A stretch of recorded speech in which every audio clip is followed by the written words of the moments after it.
From the News Channel 8 studios, let's talk live with your hosts, Natasha Barrett and Melanie Hastings.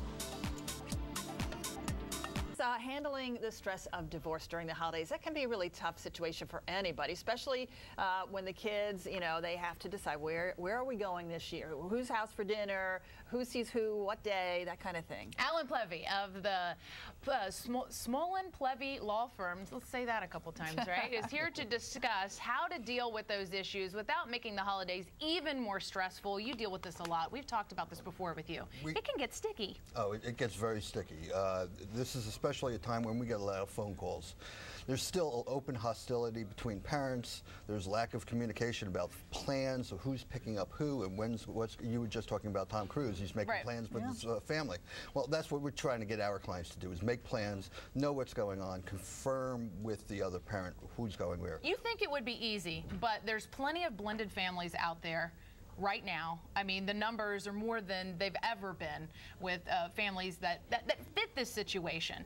When would you recommend that you should get something in writing so you don't have to go through the rigmarole of things like this? I recommend getting something in writing as soon as possible, as early as possible. You talk about blending families. We don't, in a regular family, normal family, you have two families. Now you're going to have three families or four families where you've got to move around from place to place. So you need to know where people are, when you have to be someplace.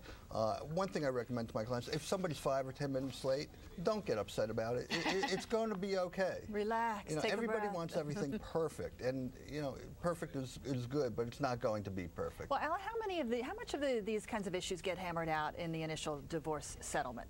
Where we're going to spend your holidays, where you're going to spend your summer, how much of the summer what the non-custodial parent gets. Isn't that stuff sort of hammered out? Well, normally we will either have an agreement, a custody agreement, or we'll have a court order that tells us, once there's been a resolution of everything, what's going to happen with Christmas holidays, spring break, the summer, and so forth. But things change as people get older, as children get older. Their needs change, and their desires change. Sometimes with younger children, you don't take into account what they want to do. But if you're dealing with a teenager, sometimes they've got a say in who they want to spend more time with and what they want to do. Yeah, and they're the going to other speak parent, up. They're going to speak up. And the other parent needs to know that they need to step back a little bit. Okay, well, let's talk about some tips you have for families that fit this bill. What's your first tip as far as for dealing with the holidays? My first tip, as we've been discussing, is get it down in writing. Email is perfect with that. If you don't have a court order, if you don't have a property settlement agreement resolving it, then work it out between yourselves and work it around early. It should be done already so that you know when you're going to be picking up the kids, what your plans are. Are you going to have Christmas dinner, or are you going to have Christmas Eve? So that's a good tip. Keep communication open. Don't go into competition about gifts. I mean, you know, the bigger, the better, the newest iTouch or what have you. Don't go into competition with it. It doesn't help things. And financing is difficult. I mean, one parent might be not as well off as the other one.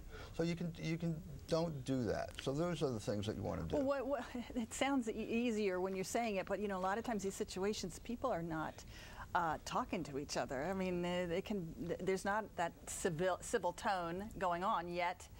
Maybe things are still in the painful stage. We haven't moved past that. How do you broach this topic? Email is wonderful. Yeah? Email is wonderful. You don't have to pick up the phone. You don't have to hear a voice. You don't have to listen to somebody. And sometimes somebody's more hostile than the other person, and they're yelling at them.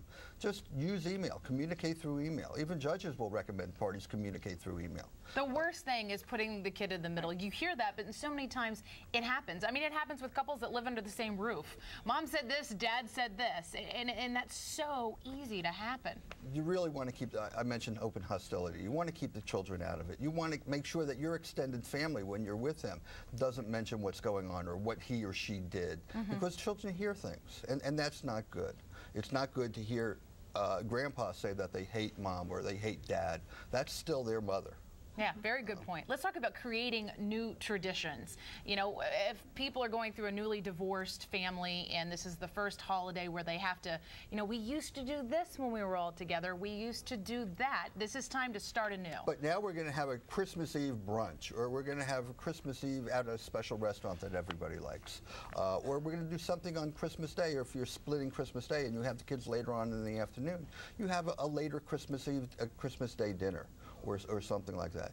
Or you go ice skating. We're all going to go ice skating. So make it exciting, not a downer. You make want it to exciting. entertain the children. You want to keep them busy. You want to keep them going.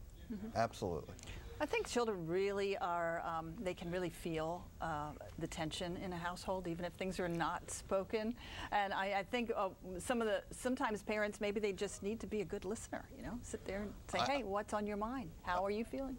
I've heard stories of children just going into a corner and withering in the corner and rocking back and forth because one parent is screaming at the other parent. And it doesn't do, we have to remember they are our children. They are the innocents in this. We're the ones, the parents are the ones that brought this on, and we have to be adult about it. Sometimes it's a little more difficult. Yeah, that's a difficult word for a lot of people. An adult, to get that in writing, right? And a good reminder, I think, for the parents to try to have, to be cordial with each other, right? I mean, if you've divorced, you can still use the civil tone, right? You know, it's an old adage. Treat people the same way you would like to be treated. If you want to have somebody come to your house, ring the doorbell. Be invited in. Just don't open the door and go barging in just because that's your old house. That's where you used to live too. Don't go poking around the house. Treat people the way you want to be treated, with a civil voice, with a quiet voice. The children will appreciate it so much more than open hostility and yelling at each other. Just like you learned when you were in kindergarten, treat people like you want to be treated. Very good advice. Alan Plevy, thank you, and I hope your Christmas goes better than the ones we're describing up here. Well, thank you very much. Thank you, Happy Alan. holidays Thank to you you. for being here. Have a good one.